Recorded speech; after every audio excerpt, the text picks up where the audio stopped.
Isang magandang gabi po sa bawat isa po sa atin. Welcome po sa atin pong online Bible study ngayon pong Wednesday ng gabi. Ayan, patuloy po kami nagpapasalamat sa Panginoon sa isang panibagong pagkakataon na ibinibigay po niya sa atin sa mga sitwasyong kagaya nito and even sa platform na meron po tayo dito po sa ating Facebook para malaya nating mapakinggan at mapag-aralan ng salita niya. Kaya nga, let's take every opportunity, yung mga sitwasyon na kagaya nito, mga kapatid, para tayo po ay makapakinig, matuto sa kanyang salita, nang sa ganon ay mas lalo po natin siyang makilala, no? At magawa naman nating makasunod kung ano yung mga bagay na ipinagagawa o iniuutos po niya sa atin. Ayan, handa na po ba ang bawat isa, no, na makinig, no, sa atin pong Bible study sa gabing ito? Ayan, kung tayo pong lahat ay handa na, nais ko pong anyayahan ang bawat isa po sa atin na samahan po ako sa isang maiksing panalangin. Hallelujah. Patuloy ka namin pinupuri, Panginoon. Pinasasalamatan ka namin, O God, sa gabing ito, sa isang panibagong pagkakataon na ibinigay mo po sa amin, Lord, para kami po ay makapag-aral ng salita mo. Lord, muling matuto sa iyo. Lord, sa pamamagitan nito, mabago ang aming kaisipan. Patuloy na mabago ang aming kalooban. Magkaroon kami, Lord, ng kalakasan. Lord, patuloy na mag-increase ang aming karunungan at sa pamamagitan din ito ay lumalim ang aming pananampalataya sa iyo upang sa ganon magawa naming makasunod, magawa naming makapagpasakop ayon sa kalooban mo. Lord, samahan mo po kami sa gabing ito, ihanda mo po ang puso ng bawat isa at anuman yung mga bagay na bumabagabag sa kanilang mga kalooban, ang dalangin ko po, Panginoon, patuloy na alisin mo po ang lahat ng ito. At Lord, ang puso namin, Panginoon, Lord, ay maging handa, Lord, na maging vessel mo, Lord, maging sisidlan mo, Panginoon, ng salita mo, maging matabang lupa kaming muli, O Diyos, patuloy na matamnan kami muli ng salita mo, O God, Lord, na siyang kailangan namin, Lord, upang makapamuhay kami, Lord, ayon sa nais mo at para sa iyo, O God. Lord, pagpalain mo po ang gawaing ito, Panginoon, at ang bawat isa, Lord, na makikinig. Lord, patuloy na dalhin mo po sila, Panginoon, Lord, sa gawaing ito ngayong gabi. Lord, maraming salamat po, O God. Sa iyo namin binabalik ang lahat ng pasasalamat at papuri. Sa pangalan ni Jesus, ang lahat po ay magsabi ng Amen. Ayan, magandang gabi pong muli, no, sa bawat isa po sa atin. Ayan.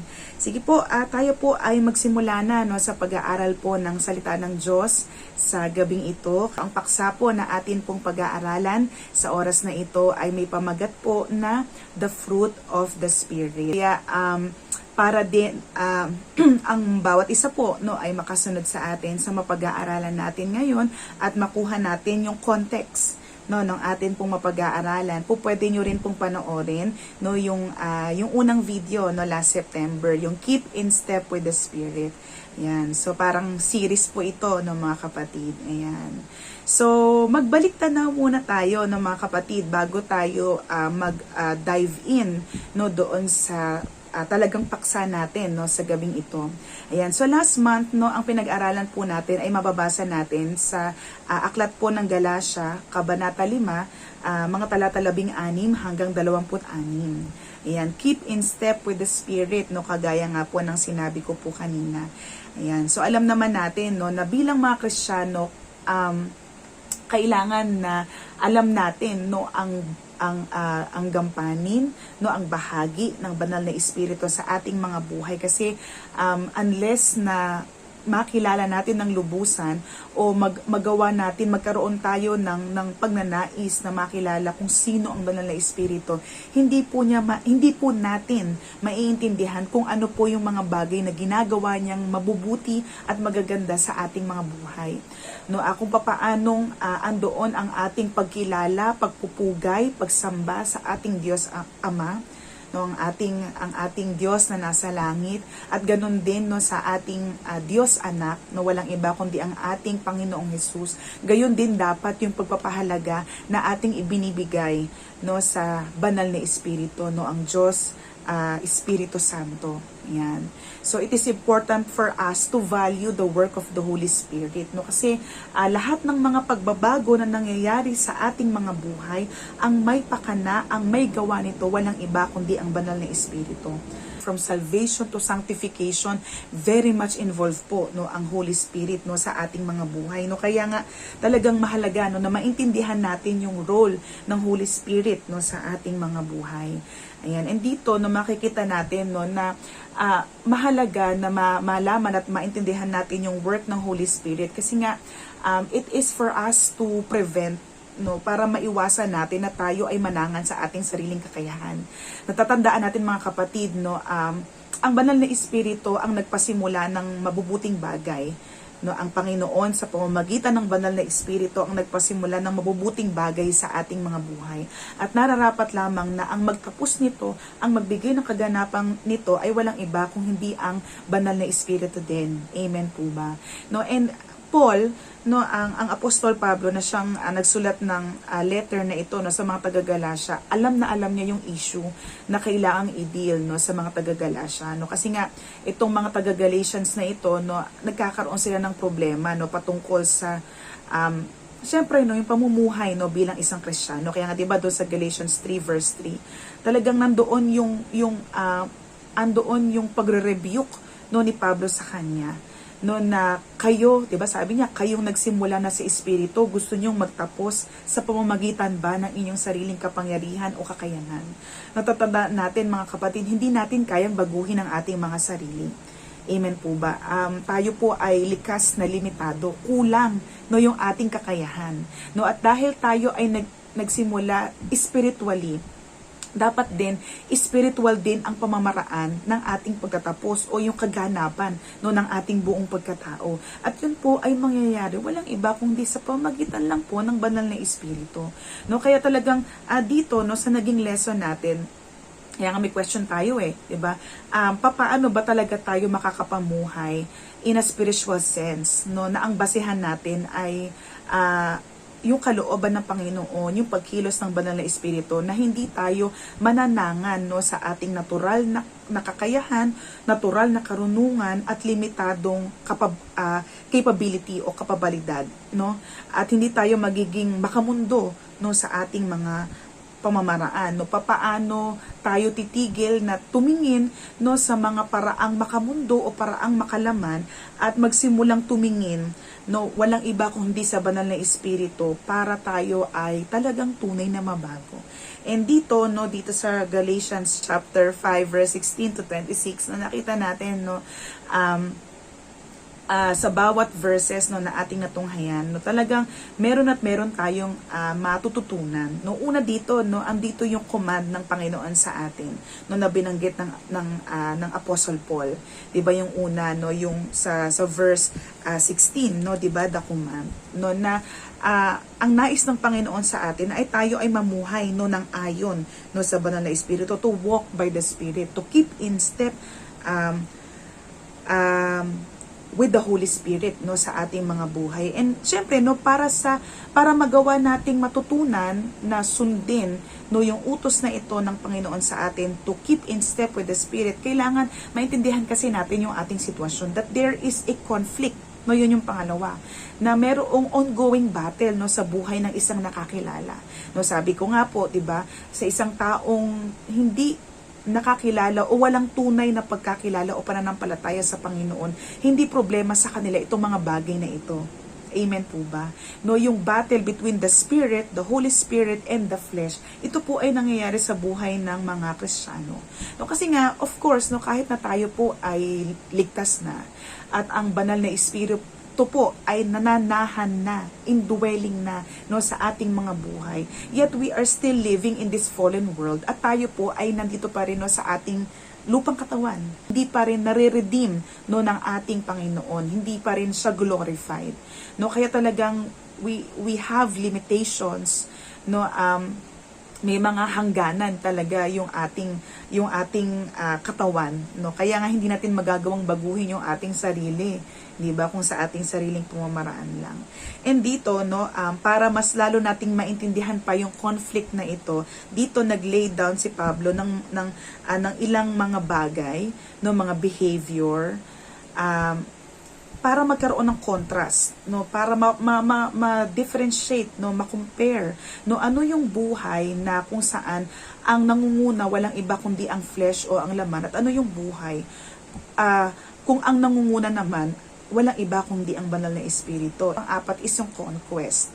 Meron tayong bahagi, no, at yun yung patuloy na mamuhay, no, para sa kanya, to keep in step, no, with the Holy Spirit. Yan. So, doon tayo po, no, mag-focus dun sa pangatlo, no, kasi ito yung hindi natin masyadong nabigyan ng emphasis, no, dahil nga ito po yung time, no, na bibigyan natin siya, no, ng paglalim. Ayan. So, dito sa contrast, makikita natin yan, no, sa verses 19, di ba, no, hanggang 23. Verse 19, now the works of the flesh are evident. Sexual immorality, impurity, sensuality, no, yan yung makikita natin, no, yung sex and sexual behavior. Sa verse 20, idolatry, ano pa po? Sorcery. Ayan, so dyan makikita natin, no, yung self-effort in religion, no, sa verse 20a. And then, enmity, strife, jealousy, fits of anger, rivalries, dissensions, divisions, 21, envy, drunkenness, orgies, and things like this, no, yung relasyon natin, no, sa ating kapwa o yung human relationship, no, at nakikita natin talaga na ang lahat ng ito, no, hindi sila exhaustive list, no. Ibig sabihin ni Pablo ng things like this, yung iba pang mga behavior na kagaya nito. So ibig sabihin sa dami, no, hindi na kayang ilista pa ni Pablo, no, sa dami, no, ng mga behavior na to. Dito natin makikita yung reason kung bakit talagang yung battle between the flesh and the spirit ay mararanasan lamang ng isang tunay na kumilala sa Diyos. Amen ba? No? Kasi sa isang taong walang tunay na pagkakilala sa Diyos, again, walang conflict, no, kasi hindi magiging parang konsensya, no, sa kanila na sila ay nakagagawa ng ganitong kasalanan, no, ng mga habitual sin, no, kagaya ng mga ito. Ayan, no, kaya sa mga tao po na walang tunay na pagkakilala, wala rin po ang banal na espiritu sa kanilang buhay, no, kasi nga hindi sila tunay na ligtas, no? Kaya nga ang tanging nagahari lang sa kanila walang iba kundi ang katawan at pagnanasang makalaman na bunga, no, ng pagiging sinful ng tao. Amen po ba? Ayan. So sa oras po na ito, no, dahil na-discuss naman na po natin, no, last month, no, yung mga bagay na nagmumula sa flesh. Ngayon po, mas bigyan natin ng tuon yung mga bagay na nagmumula naman sa banal na espiritu. Join with me, mga kapatid, no, sa pagbabasa po muli ng salita ng Diyos. So, buksan po ulit natin yung ating mga Biblia sa Book of Galatians, chapter 5, yan, verses 22 to 23. Yan, Galatians chapter 5, verses 22 to 23. Sabi po dito, but the fruit of the Spirit is love, joy, peace, patience, kindness, goodness, faithfulness, gentleness, verse 23, self-control. Against such things, there is no law. Ayan. So, ang Diyos po ang mapagpala sa pagkabasa ng kanyang salita. Ayan. So, itong fruit of the Spirit po na ito, no, ay fruit lang, no, wala po siyang S, no, pero itong fruit po na ito, no, ay meron pong naglalaman na siyam na katangian, pag-uugali or virtues, no, na bunga nga po ng banal na Espiritu na ipinagkakaloob po niya sa mga taong may tunay na pagkakilala kay Kristo. Ibig sabihin, may tunay na pinananahanan ng banal na espiritu. Yan, 'di ba? Sabi diyan, no, love, joy, peace, patience, kindness, goodness, faithfulness, gentleness or meekness, and self-control. Life lived in the flesh under the law produces the vices of the flesh. Amen. No, nasabi ko na po yan kanina 'Diba? No, na ang bunga o yung mga bagay na nagmumula sa laman, no, ito ay walang iba kung hindi mga behavior, mga sinful behavior na ang dulot lang ay sirain, no, ang buhay ng isang tao. Sex and sexual behavior, self-religion, no, self-righteousness, diba? And hindi magandang pakikipag-ugnayan sa ibang tao. Lahat ng ito, no, produced in the flesh under the law, no, ay nagpapakita na ito ay mga bisyo ng laman, no, sa verses 19 to 21. But the life lived in the Spirit produces the virtues of the Spirit. Yan. Yung buhay yung pamumuhay, no, ayon sa banal na espiritu, ito po ay nagbubunga ng mga magagandang katangian na nagmumula din sa banal na espiritu. Yan, na yun po yung nabasa natin sa verses 22 to 23. Tandaan po natin, no, yung pamumuhay ayon sa nais ng banal na espiritu, it will impact us negatively and positively. Yan, bakit po natin nasabi na dalawang bahagi yung impact nito sa ating buhay? Negatively, dahil nga, no, kagaya ng sinasabi sa verse 17, the Holy Spirit will restrain the flesh. Diba? Kasi nga, ang banal na espiritu ay laban sa gawa ng laman. Dahil nga merong battle, dahil merong conflict, no? At dahil nga sa isang tunay na kumilala sa Panginoon na andoon yung pananahan ng banal na espiritu. Ang banal na espiritu ay kumikilos, no, para pigilin tayo na tayo ay sumunod sa pita ng laman, no. The Holy Spirit restrains the flesh. And positively, no, of course, no, as He produces the fruit, no, mayroong transformation sa ating buhay. Tandaan natin, itong fruit na ito yung magsasabi sa atin o magpapakita sa atin na yung buhay talaga ay binago, no. Kapag walang bunga, walang pagbabago, no? As simple as that, no? Ganun lang po yun, mga kapatid. Dahil, sabi po dito, ang bunga ang siyang marka o palatandaan na tunay talaga yung tao na yun na Kristiyano. The fruit marks who the true Christian really is. No? Yun ang palatandaan, yun yung seal, no? Yun yung senyales, no, na talagang siya ay tunay na kumilala sa Panginoon. No, kasi kapag walang bunga, walang kaligtasan. Amen ba? No, walang tunay na kaligtasan kasi walang nakitang bunga. No, kasi mahirap mag-testify sa ibang tao kung sino ang Panginoon, no, sa ating mga buhay. Mahirap magpatotoo sa ibang tao kung sino ang Panginoon na kumikilos sa mga sitwasyon natin kung hindi nakikita, no, sa ating pag-uugali o paraan ng pamumuhay. Amen po ba, mga kapatid? No, and dito, no, we can notice, no, yung pagko-contrast pa rin, no, sa dalawang bagay na ito, no, yung deeds of the flesh, no, at yung virtues or the fruit of the Spirit. No, makikita natin, no, yung deeds o yung gawa ng laman, inilista sila in plural form, no, the deeds, no, ang mga gawa, no, the works, no, naka-plural form. Syempre, no, kahit naman talagang tayo ay mayroong sinful nature, hindi naman din lahat ng tao, no, ay maisasagawa yung lahat ng gawa ng laman at the same time. But we can say, no, sabi nga, no, ang isang makasalanan, they are not free. No, hindi sila talaga tunay na malaya, but they are bound. No, kasi ang umaalipin sa kanila, ang naglalagay ng panikala, no, sa buhay ng taong makasalanan, walang iba kundi ang kasalanan po mismo. They are not free, but they are bound. But despite that they are bound, sinners are bound, they are free to choose, no, what sin to commit. No, kaya nga mayroong mga listahan na kagaya nito. So we can say that one can choose which sin to commit. No, sabihin, po pwedeng, limbawa, this day, no, ito yung gawin mo, the next day, iba naman ang gawin mo kasalanan, no, 1 or 2 na kasalanan, no, you can choose, no, which sin to commit. But on the other hand, the fruit of the Spirit is in singular form. No, kaya nga sabi ko po sa inyo kanina, hindi po siya fruits, no, but fruit ang bunga ng banal na espiritu. Siya ay inihayag o siya ay itinala dito na ang kanyang arrangement ay nakasingular, no, isahan lang siya. Sabi dito, a person who is indwelt by the Spirit does not pick and choose the virtues of the fruit. No, hindi ito kagaya nung deeds of the flesh na po pwede kang pumili kung ano yung kasalanan na gusto mong gawin. No, kasi syempre hindi naman lahat ng tao ay manginginom, 'di ba? Hindi naman lahat ng tao ay walang habas sa pagsasaya. Hindi naman lahat ng tao ay may grabing sexual behavior or sexual thoughts, 'di ba? Hindi naman lahat ng tao ay ganun. But yung fruit of the spirit, no, hindi mo siya po pwedeng piliin kung ano yung virtue na gusto mo lang mapasayo. No, it comes in a package. No, package deal siya mga kapatid. Kapag tayo ay pinanahanan ng banal na espiritu, lahat ng virtues na yon na encompass dun sa fruit na yon, lahat ng yon ay mapapasa atin. No?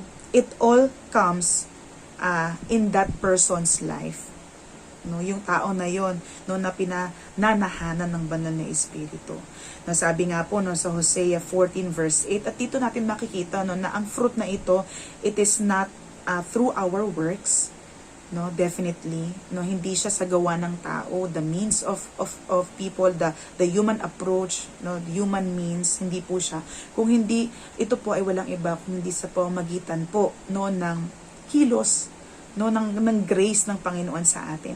Sabi po sa Hosea chapter 14 verse 8, O Ephraim, what have I to do with idols? It is I who answer and look after you. I am like an evergreen cypress. From me comes your fruit.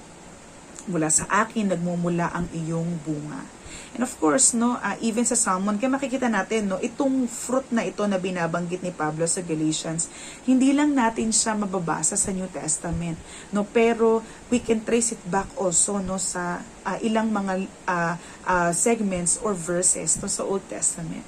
No, sa Psalm chapter 1 verses 1 to 3, sabi dito, Blessed is the man who walks not in the counsel of the wicked, nor stands in the way of sinners, nor sits in the seat of scoffers. Verse 2, But his delight is in the law of the Lord, and on his law he meditates day and night.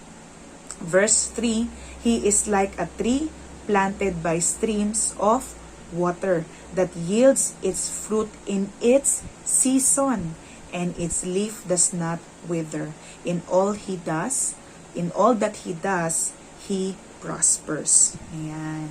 So ito pong fruit na ito o bunga, tatandaan po natin that it is an indicator of a person's saving relationship with Christ. Ibig sabihin, sa Kristiyano po ito, no, mga kapatid. No, and dito no, makikita natin sa ilang mga verses in the New Testament that it is the righteous virtue or the spiritual virtue na nagmula no, sa ating Panginoon, gifted ng Panginoon para sa mga kumilala sa Kanya. So makikita natin siya no, sa Matthew 13 verse 23, 'di ba, doon sa parable of the sower. 'Di ba sabi doon sa explanation ni Jesus sa verse 23, As for what was sown on good soil, this is the one who hears the word and understands it. He indeed bears fruit and yields, in one case 100-fold, in another 60, and in another 30. So makikita natin dito po, no, ang Panginoon, siya po ang nagbibigay sa atin ng bunga na ito. At yung bunga na ito, hitik siya. No? Talagang fruitful talaga, no, mga kapatid. Talagang may silbi, no, may pakinabang talaga sa atin. Even in Romans 7 verse 4, sabi po dito, Likewise, my brothers, you also have died to the law through the body of Christ, so that you may belong to another, to Him who has been raised from the dead, in order that we may bear fruit for God. Diba? Ang kamatayan at ang muling pagkabuhay ng ating Panginoong Jesus ang siyang naging daan para tayo po ay makapamunga, no, para sa Kanya. Amen. So ang Panginoon pa rin talaga po, no, ang nagbigay sa atin. Colossians chapter 1 verse 10. Sabi po dito, so as to walk in a manner worthy of the Lord, fully pleasing to Him, bearing fruit in every good work, and increasing in the knowledge of God. Diba? Alam natin sa Ephesians chapter 2 verse 10, we are God's workmanship, no, created for good works. No, ang Diyos po ang siyang lumalang sa atin, lumilok sa atin at nagligtas sa atin.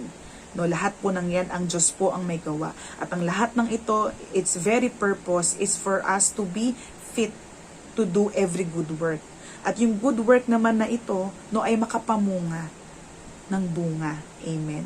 No, makita sa atin, no, yung bunga ng banal na Espiritu. Ayan, no, through our good work. Ayan. And of course, yung popular chapter, no, sa John chapter 15, di ba? Dito yung I am statement ng ating Panginoon, no? I am the true vine. So John chapter 15, na makikita natin sa verse 2, every branch in me that does not bear fruit, He takes away. And every branch that does bear fruit, He prunes, that it may bear more fruit. Yan. Abide in me, and I in you. As the branch cannot bear fruit by itself unless it abides in the vine, neither can you unless you abide in me. I am the vine, you are the branches. Whoever abides in me, and I in him, he it is that bears much fruit. For apart from me, you can do nothing.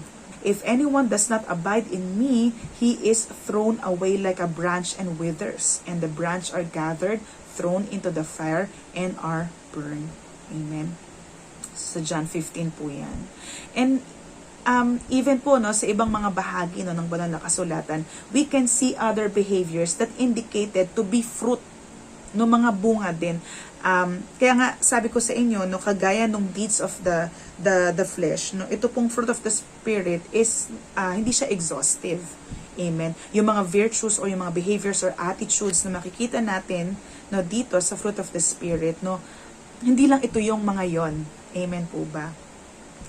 So ano po yung ibang mga behaviors or attitude or actions na makikita nating indicators or indications na sila ay bunga din, no, na nagmumula, no, sa Panginoon. Number 1, makikita po natin sa Hebrews 13 verse 15.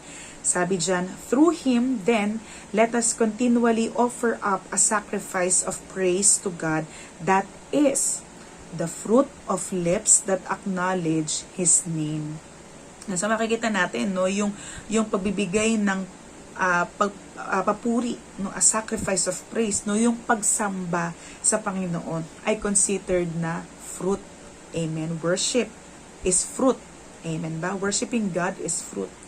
Pangalawa po, makikita naman natin, no, sa Romans 15 verse 28. Sabi doon, therefore, when I have finished this and have put my seal on this fruit of theirs, I will go on by way of you to Spain. No, ito po ay tumutukoy, no, sa mga taga Macedonia and ibang mga Gentile churches, no, na nagbigay ng kanilang mga love gifts, no, kay Pablo as a way of their financial support, no, sa kanyang ministry. Diba? Kaya dito makikita natin that giving, no, is fruit. Amen po ba? Ang pagbibigay ay bunga. Kaya kung ikaw, nagbibigay ka, not just yung financial or material things, no, sa iyong kapatiran, but you are giving also time, no, you are giving your talent, you are giving what you have, no, na nagmula sa Panginoon, spiritual gifts mula sa Panginoon that are talaga namang dapat na ginagamit natin for the benefit or for the welfare, no, ng iba. No, it is considered a gift. No, kung ikaw ay nagbibigay din, no, ng iyong ikapu at kaloob, no, sa church, no, that is an indication of fruit, no, mga kapatid, no, kasi kung ikaw yung tao before na hindi ka pa nakakilala na ganito ka sa pera, no, parang kuripot ka, no, sa pera, tapos nung nakakilala ka, naging very generous ka, indication yon na talagang yung bunga ng banal na Espiritu ay nasa iyo. Amen ba? Sa pangatlo, no, Matthew 3 verse 8, bear fruit in keeping with repentance. Diba? Kaya makikita natin na yung pagsisisi sa kasalanan is fruit. Amen? Yung ikaw ay nagsisisi, no, ikaw ay tumatalikod sa kasalanan, ikaw ay humihingi ng tawad sa Panginoon, no, sa iyong mga kasalanan ay bunga din. Amen ba? Pang-apat, no, makikita naman natin sa Romans 1 verse 13. Sabi dyan, I do not want you to be unaware, brethren, that often I have planned to come to you so that I may obtain some fruit among you also, even as among the rest of the Gentiles. So, ang tinutukoy po na fruit dito ni Pablo is yung harvest no, ng kaluluwa. No, yung makapamunga sila ng mga kaluluwa, makapamunga sila ng mga disipulo o tagasunod ni Kristo. No, kaya kung ikaw no ay nakakapag-lead, nakakapanguna ka ng isang kaluluwa kay Kristo, ikaw ay nagdi-disciple no ng tao para kay Kristo, that is fruit no mga kapatid. No, kaya makikita natin na hindi siya exhaustive, no? And maaaring dito sa apat na bagay na sinabi ko, marami pang mga bagay, no, na mga indicators or indication na fruit din siya. Amen ba? So, dito talaga makikita natin na pag talagang sinabing fruit, merong mabuting bagay na nangyari sa buhay ng tao na yun. You are able to worship God, you are able to give, you are being repenting no sa iyong mga kasalanan, and you are leading someone to Christ, pointing someone to Christ. No, yan po ay fruit. Amen ba? Kasi nga po, no, tatandaan po natin, mga kapatid, fruit is the evidence of our salvation. No? Yung mabubuting gawa, yung bunga, ito po ay dala no ng kaligtasan sa atin. No, hindi po ito yung initiator ng salvation na kailangan may makitang mabuting bagay sa iyo para maligtas ka. No. Yung mga taong naligtas, sila yung mga taong nagkakaroon ng panibagong damdamin, panibagong kaisipan para makagawa sila ng mabuting bagay.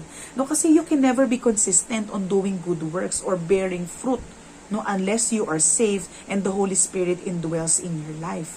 Amen ba? Kaya 'di ba doon sa Matthew chapter 7, 'di ba sabi doon verse 15, beware of the false prophets who come to you in sheep's clothing but inwardly are ravenous wolves. Verse 16, you will know them by their fruits.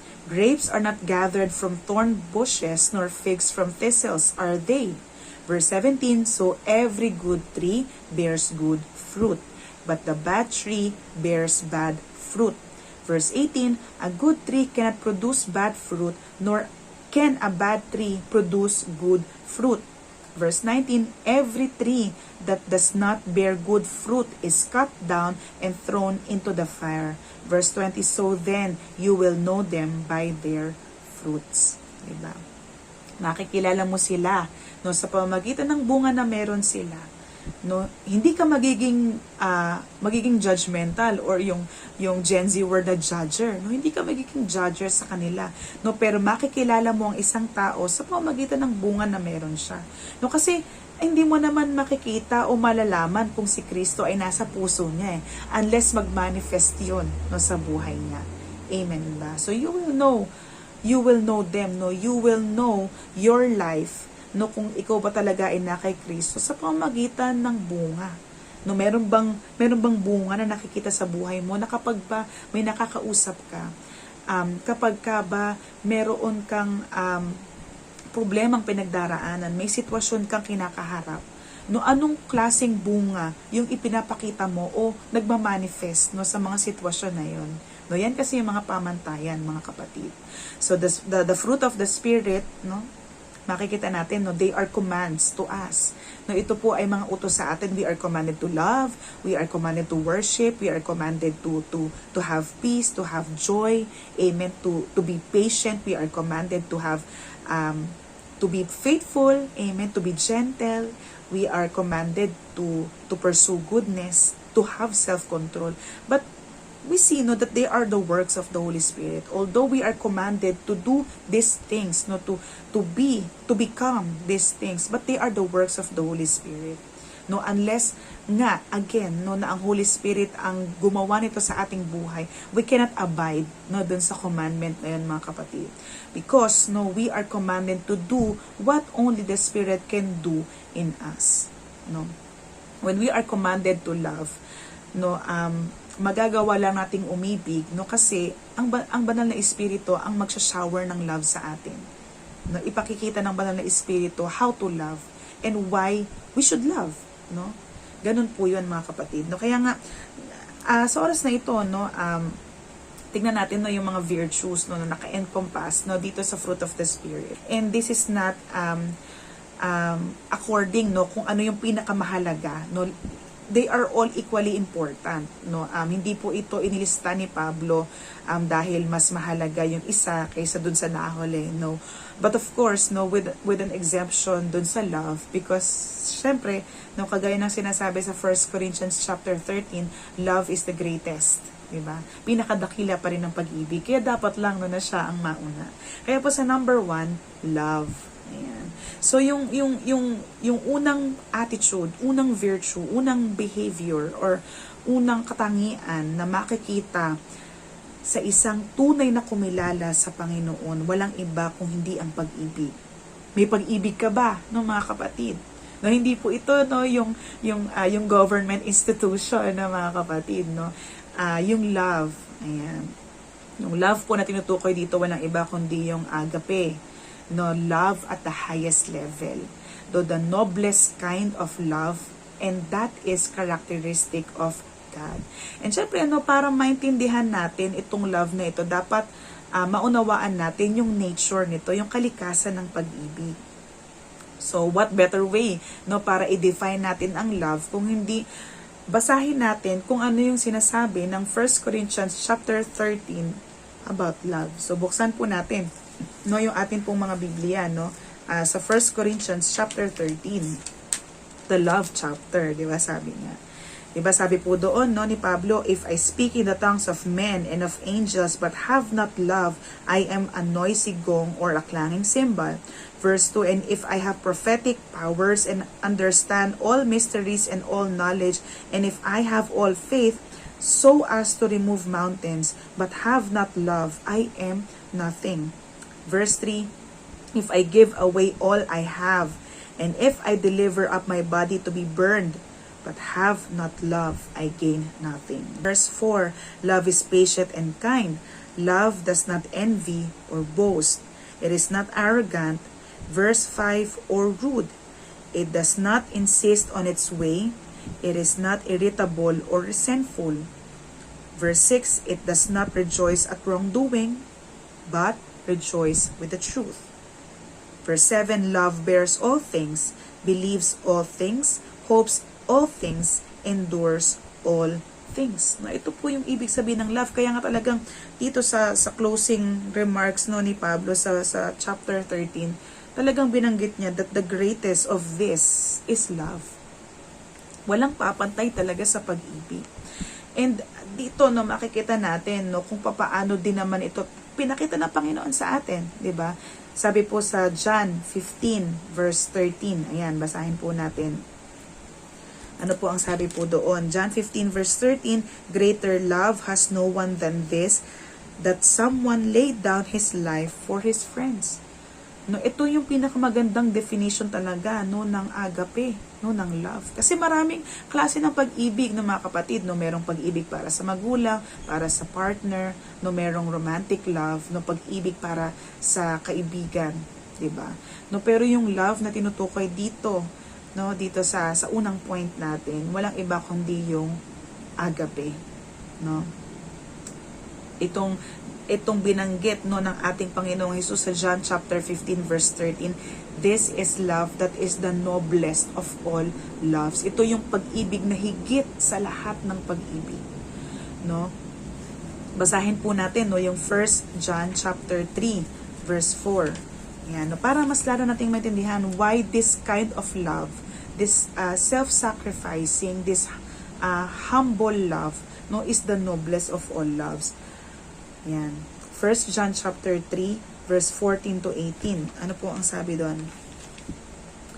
Sabi po dyan, we know that we have passed out from death into life because we love the brothers. Whoever does not love abides in death. Verse 15, everyone who hates his brother is a murderer, and you know that no murderer has eternal life abiding in him.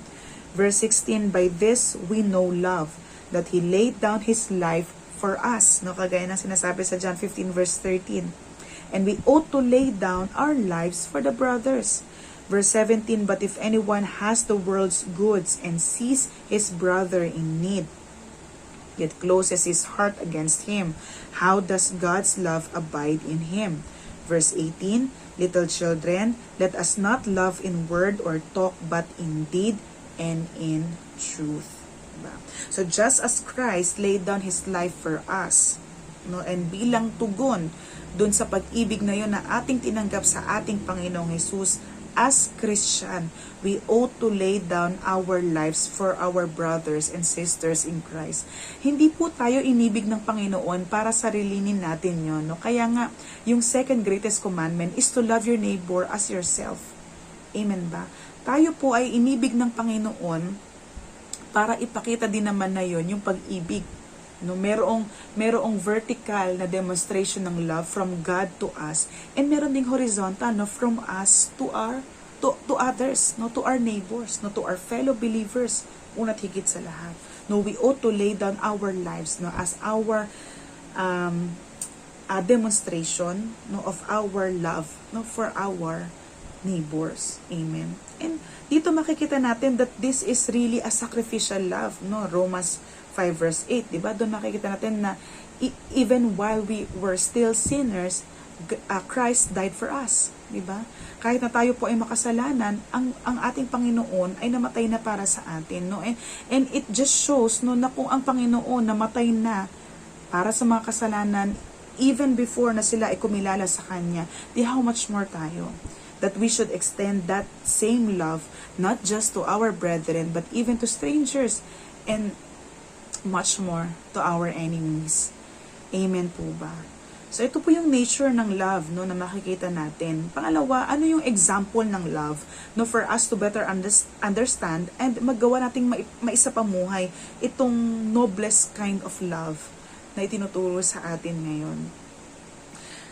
Itong example na ito, ito yung pinakamagandang demonstration, no, ng sacrificial love, ng humble love, na walang iba kundi dinemonstrate ng Panginoon sa John 13 verse 34 to 35, nung hinugasan niya yung paa ng kanyang mga disipulo. Actually, this is part nung sila ay nasa upper room dun sa kanilang last supper, sa kanilang banal na hapunan that night.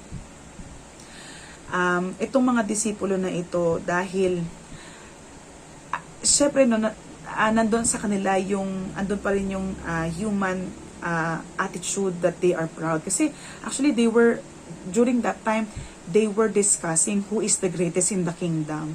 No, to the point na hindi man lang nila nagawang hugasan yung kanilang mga paa bago sila dumulog doon sa hapag. Diba? And wala sa kanilang gustong maghugas ng paa ng kasama nila.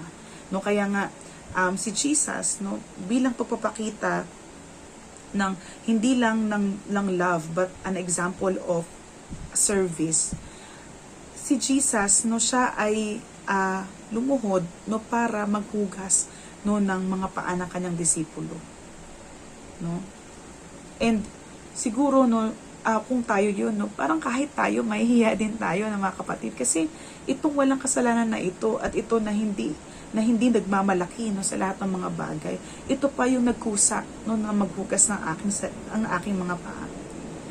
Kaya nga dito, no, again, babalik tayo sa John 15 verse 12, no. Sabi diyan, this is my commandment, that you love one another as I have loved you. No, itong as I have loved you, ito yung example na pinakita ni Jesus sa kanila. No, nung hinugasan niya yung kanilang mga paa. Love is in such a way that makes you willing to lay down your life for your friends. And alam naman natin na hindi lang po doon natapos yung pagpapakita ng Panginoon ng pag-ibig para sa kanyang mga disipulo. No, kahit na siya ay tinalikuran, no, ng kanyang mga disipulo, nagpulasan sila, diba? Sa takot na sila ay madamay.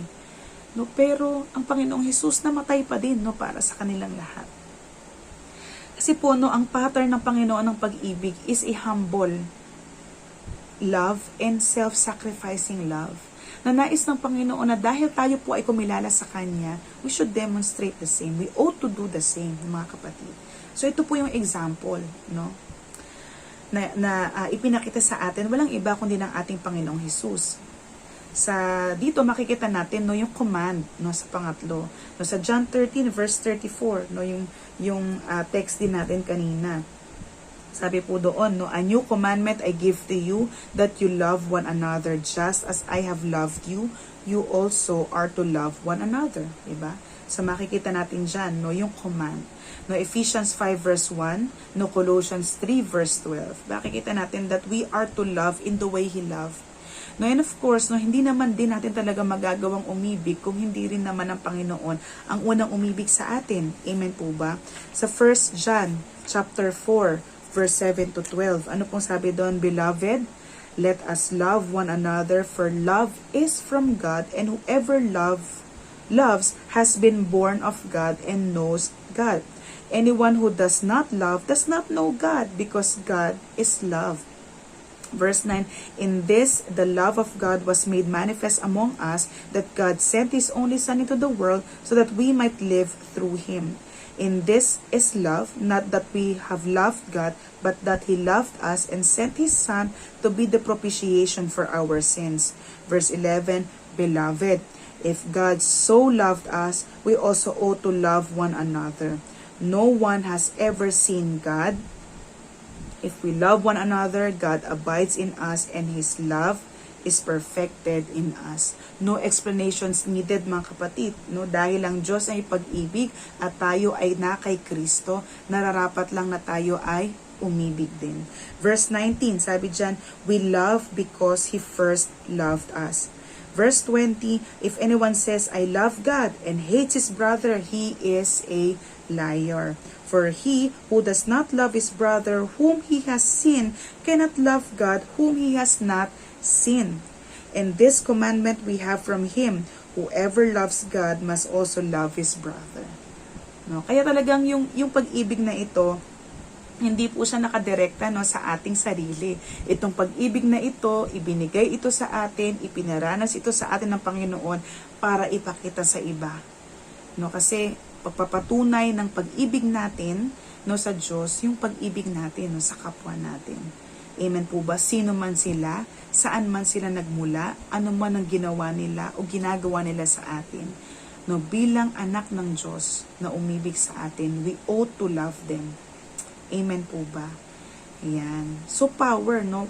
Where can we get, no? Where do we get this kind of love? Saan natin po pwedeng makuha itong pag-ibig na ito? No, makikita natin, no, sa Romans 5 verse 5, no, basahin po natin. No, marami po talaga tayong text, no, na nababasahin, mga kapatid, no, to support, no, yung atin pong mga pinag-aaralan sa oras na ito. Romans chapter 5 verse 5. Sabi po dyan, and hope does not put us to shame, because God's love has been poured into our hearts through the Holy Spirit who has been given to us. So sa madaling sabi, no, where can we get, no, this kind of love? Sa pamamagitan ng banal na Espiritu. No, kasi sa pamamagitan ng banal na Espiritu, ang pag-ibig ng Diyos ay ibinuhos na ganap sa ating lahat. Amen ba? No, even, no, sa John 17, no, verse 25 to 26, na makikita natin po yung dahilan na kung bakit mayroon tayong divine love, no, ay dahil si Kristo ay nasa sa atin, no, at ang banal na Espiritu ay nasa sa atin. So we can love because Christ is in us. Amen po ba? Kaya nga ang tanong sa atin dito, yung buhay ba natin, does it characterize the love of God? Nakikita ba sa atin yung pag-ibig ni Kristo? Nagagawa ba nating i-demonstrate sa kapwa natin, una sa kapatiran natin, sa mga mahal natin sa buhay, even sa mga taong hindi natin kilala, o mga tao na pumo-persecute o kaaway natin?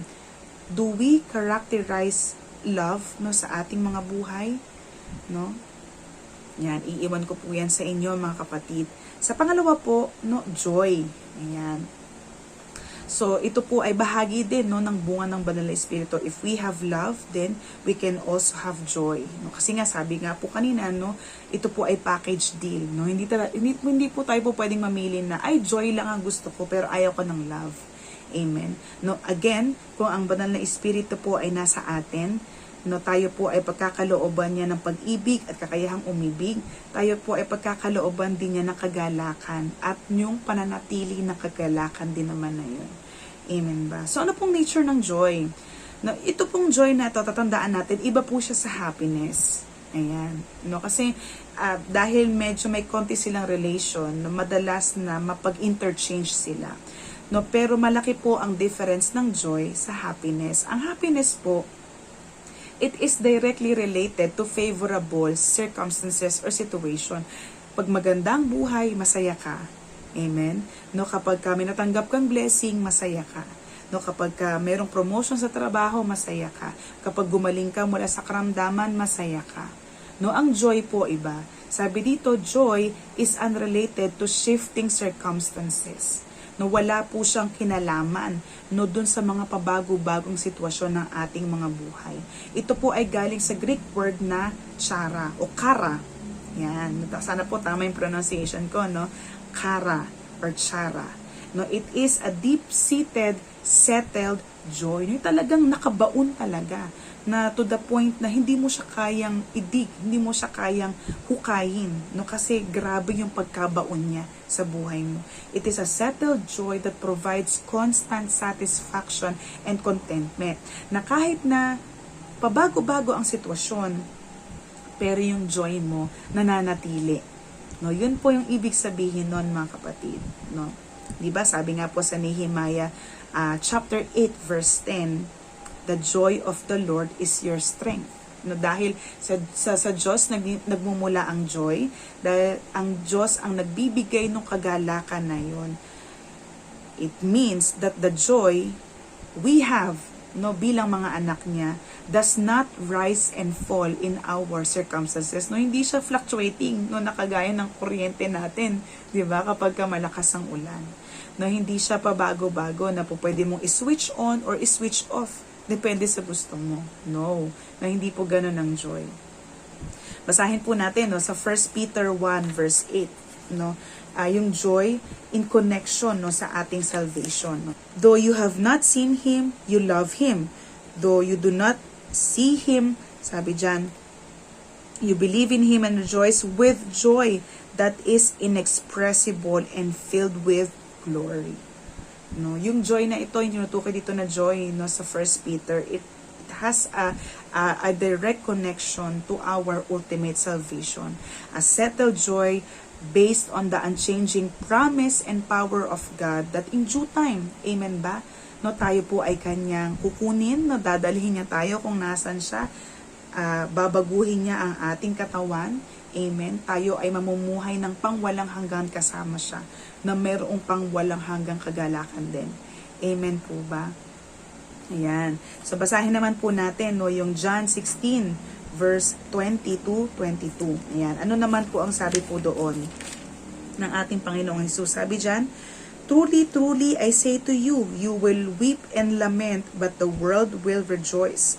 You will be sorrowful, but your sorrow will turn into joy. Verse 21, when a woman is giving birth, she has sorrow because her hour has come, but when she has delivered the baby, she no longer remembers the anguish for joy that a human being has been born into the world. Verse 22, so also you have sorrow now, but I will see you again, and your hearts will rejoice, and no one will take your joy from you. No, ito po ay sinabi ng Panginoon sa mga disipulo, kasi nga syempre, dahil nalalapit na yung kanyang kamatayan, they will be filled with much sorrow. No, pero nangako naman ng Panginoon na yung sorrow na yun, it will not last, no? Soon enough, no, after the third day, I will rise again. So it will be turned into joy.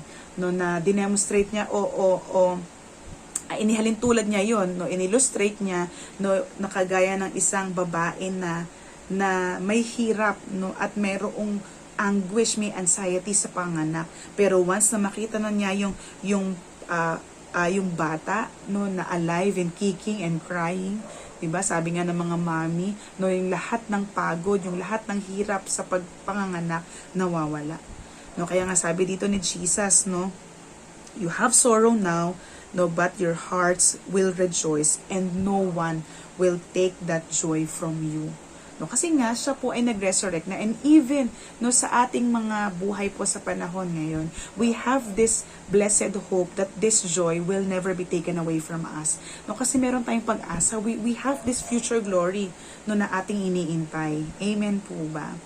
Ayan. No, kaya nga kagaya din ng sinasabi no sa John chapter 15 verse 11, no, again, no sa chapter na yon, when we abide in Christ and His Word, it will give us much joy. No, our joy will be complete. No, kasi talagang ang Panginoong Hesus lamang ang makapagbibigay po ng kompletong kagalakan sa atin.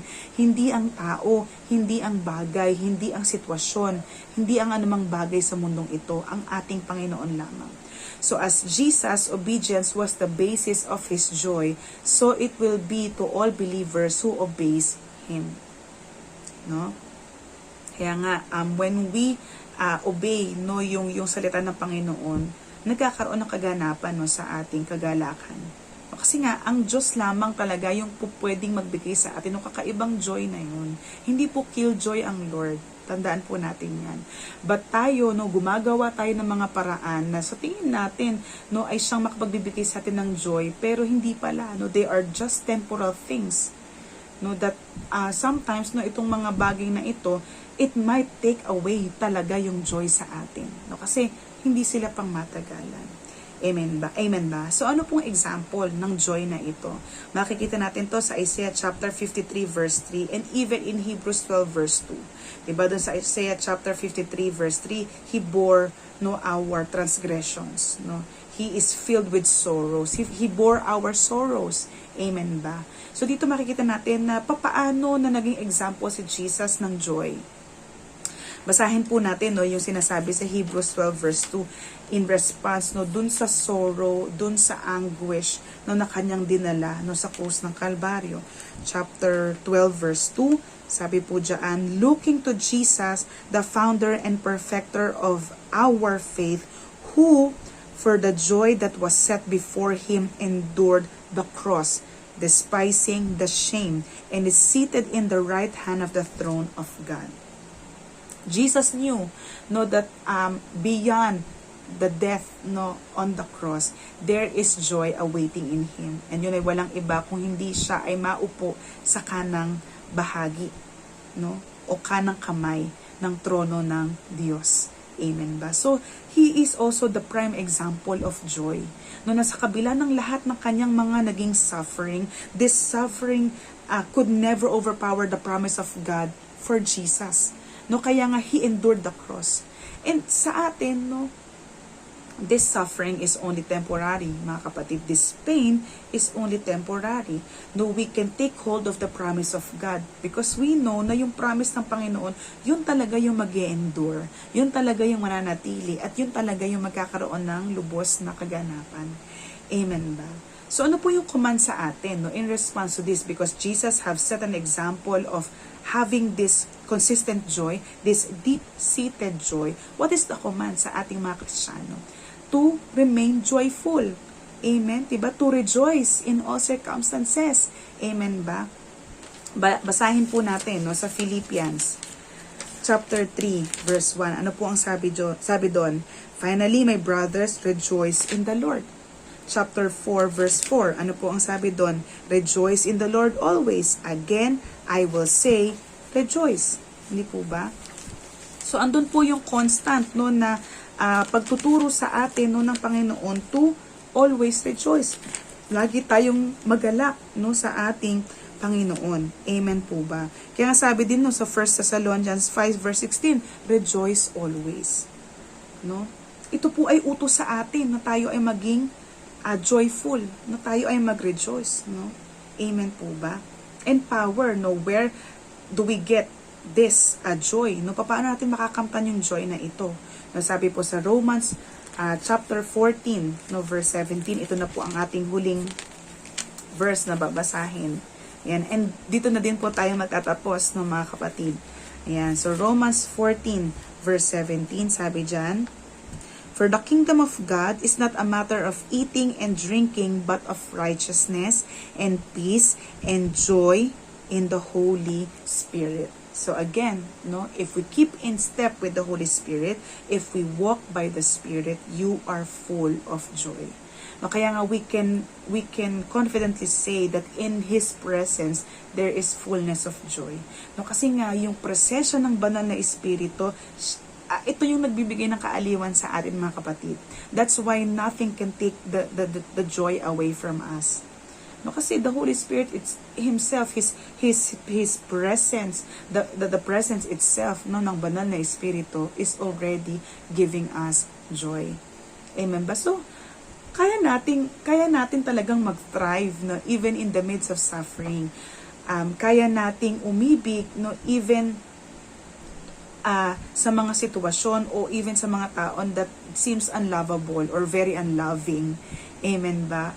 We can do all these things, no, nagiging posible ang mga bagay na ito sa tulong ng banal na Espiritu sa ating lahat. No, kaya nga andoon talaga yung command sa atin to keep in step, to walk by the Spirit, because unless we walk by the Spirit, we cannot experience the fruit that He produce. Amen. And without the fruit, amen ba? Hindi nito mabibigyan, no, hindi nito maipapakita talaga yung isang buhay na binago. No, fruit is very important, mga kapatid. No, kaya nga if we are not bearing fruit na nagmumula sa banal na Espiritu, anong klaseng bunga ang meron tayo? If we are not exhibiting or expressing joy, paano natin masasabi na talagang tayo ay merong contentment and satisfaction sa Panginoon? Amen po ba? So sana po, no, tayo po ay maraming natutunan, no, sa lesson po natin ngayong gabi. Ito po ay ipagpapatuloy po natin, no, sa susunod na buwan. So stick with me po, no, next month, mga kapatid. Ayan, salamat po sa inyong mga pakikinig, no, sa gabing ito. E nawa po ang Panginoon po ang patuloy na magpala, no, ng bawat salita na ating narinig upang sa ganon magawa po nating makapamuhay, makapaglingkod, makasamba ayon po sa kalooban niya. Shall we pray? Panginoon, sa oras na ito, lubos ka naming pinasasalamatan, Lord, dahil alam namin na Ikaw po ang patuloy na nangusap, nagturo at kumilos, Lord, sa oras na ito. Lord, salamat kasi patuloy na ibinubukas mo po sa amin, Lord, that we can experience love and we can express joy. We can radiate love and express joy, Panginoon, not based on our efforts, not based on our understanding, but through the work of the Holy Spirit alone. And we thank you, Panginoon, kasi wala kaming bagay na kailangan gawin, but just to abide, just to be obedient and to submit sa nais ng banal na Espiritu. Na, Lord, para makamtan namin talaga, Lord, yung isang rich and satisfying life, Lord, na nais mo ipagkaloob, kagaya ng sinasabi sa Book of John. Lord, mahalaga, Lord, yung pangunguna ng banal na Espiritu sa amin.